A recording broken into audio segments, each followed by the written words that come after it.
मैंने इससे ज़्यादा डरी हुई टीम आज तक नहीं देखी है। ये कहना है जी बासित अली साहब का पाकिस्तान टीम के हवाले से। और बासित अली साहब जब पाकिस्तान का कनाडा के अगेंस्ट मैच इख्तिताम पजीर हुआ और पाकिस्तान ने कनाडा को 7 विकेट्स के साथ बासानी शिकस्त दी, और उसके बाद बासित अली जो थे वो काफ़ी ज़्यादा बिलबिला उठे और उनका ये कहना था कि भाई पाकिस्तान टीम बहुत ज़्यादा डर के और सहम के ये मैच खेल रही थी, और ऐसे लग रहा था कि शायद ये जो है वो किसी वर्ल्ड चैम्पियंस लाइक इंग्लैंड या ऑस्ट्रेलिया के अगेंस्ट खेल रहे हैं। बासित अली की बात की जहाँ तक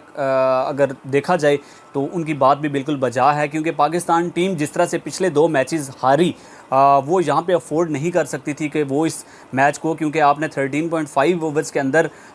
इस रन को चेस करना था और तब जाके आपका रन रेट जो है वो यूएस से ऊपर चला जाता।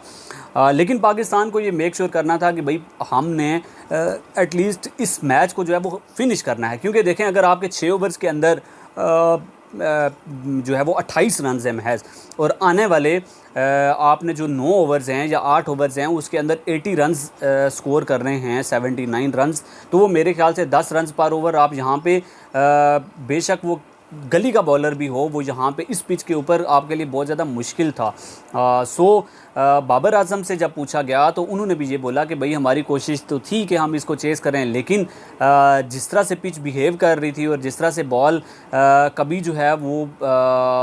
आपके सर के ऊपर से जा रहा है और कभी वही उसी लेंथ के ऊपर पड़ा हुआ बॉल जो है वो बिल्कुल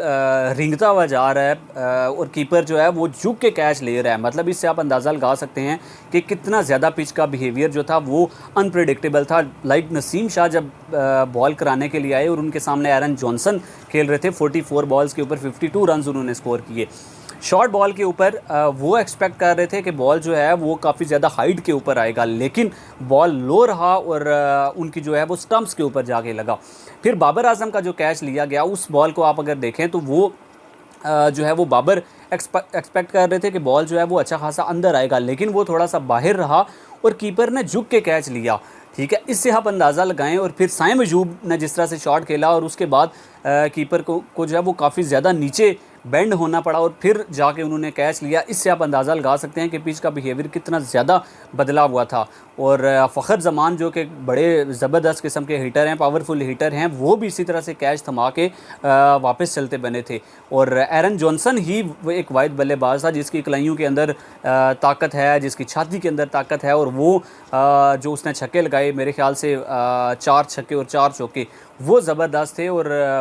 वो जो है वो उसने पावर अपनी जो थी उसके अंदर उसकी वजह से वो लगा सका। अदरवाइज़ मेरे ख्याल से यहाँ पे बैटर्स के लिए तो कुछ भी नहीं था। सो पाकिस्तान को ये चाहिए था कि भाई पाकिस्तान जहाँ से सिर्फ इस मैच को जीते और फिर आने वाले मैचेस में, क्योंकि हमेशा आप दुआओं के सहारे ही आगे पहुँचे हैं। सो पाकिस्तान दुआ करे कि भाई हमारे पड़ोसी जो हैं वो हरा दे यूएस को,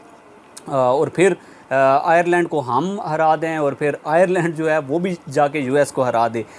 सो पाकिस्तान टीम तभी जाके कहीं आगे जा सकती है। और यहाँ वो जो चूरन आप पिछले 5-7 साल से भेज रहे हैं ना कि भाई रन रेट की वजह से हम आगे नहीं जा सके, हमने मैचेस तो अच्छे खेले लेकिन रन रेट हम लोग मेंटेन नहीं कर सके, पॉइंट्स तो हमारे भी उस टीम के बराबर हैं जो आगे जा रही है, अगले राउंड के लिए क्वालिफाई कर रही है। सो ये चीज़ें जो थी वो मेरे ख्याल से पाकिस्तान टीम इस दफ़ा भी इसी चीज़ का चूरन बेचेगी अगर तो मैचेस होते हैं जिसमें बहुत ज़्यादा मुश्किल है इस टाइम पे। पाकिस्तान और आयरलैंड का मैच भी जो है वो वॉश आउट होने के चांसेस हैं। फिर जो यूएस का आयरलैंड के अगेंस्ट मैच है वो भी वॉश आउट होने के चांसेस हैं। सो पाकिस्तान टीम अब मेरे ख्याल से जो